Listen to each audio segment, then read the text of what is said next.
আকাশের নীল ভেদ করে হঠাৎ ভেসে এলো এক অদ্ভুত গুঞ্জন। ওপরে তাকাতেই দেখা গেল ডানাওয়ালা এক ঝাঁক যান্ত্রিক পাখি। না, এগুলো সাধারণ কোনো পাখি নয়, বাংলাদেশ সেনাবাহিনীর নবগঠিত ইউএভি ব্রিগেডের শক্তিশালী স্ট্রাইক ড্রোন।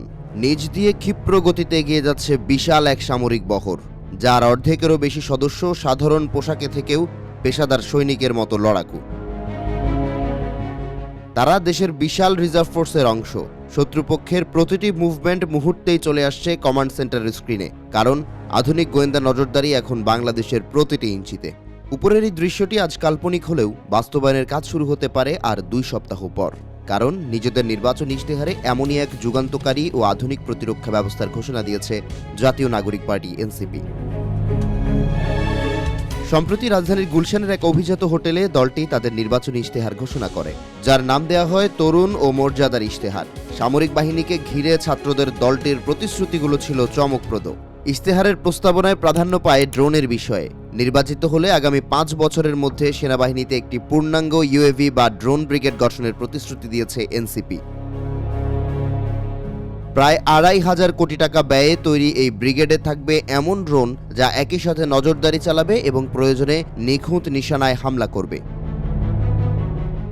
দেশের নিয়মিত সেনাবাহিনীর চেয়েও দ্বিগুণ বড় এক রিজার্ভ ফোর্স তৈরির পরিকল্পনা করা হয়েছে। প্রায় 6 লাখ প্রশিক্ষিত নাগরিক এই বাহিনীর অংশ হবেন, যারা যুদ্ধ বা জরুরি অবস্থায় দেশের হয়ে লড়বেন।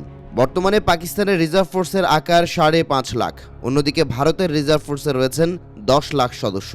সরকার গঠন করতে পারলে বিদেশি নির্ভরতা কমিয়ে নিজস্ব প্রতিরক্ষা সরঞ্জাম তৈরির উপর বিশেষ জোর দেওয়া হবে, জানিয়েছেন নাহিদ। এনসিপির ইশতেহারে উঠে এসেছে সারফেস টু এয়ার মিসাইলের প্রসঙ্গ। আকাশপথকে সুরক্ষিত রাখতে মাঝারি পাল্লার ভূমি থেকে আকাশে নিক্ষেপযোগ্য ক্ষেপণাস্ত্র ব্যবস্থা যুক্ত করার প্রস্তাব দেওয়া হয়েছে।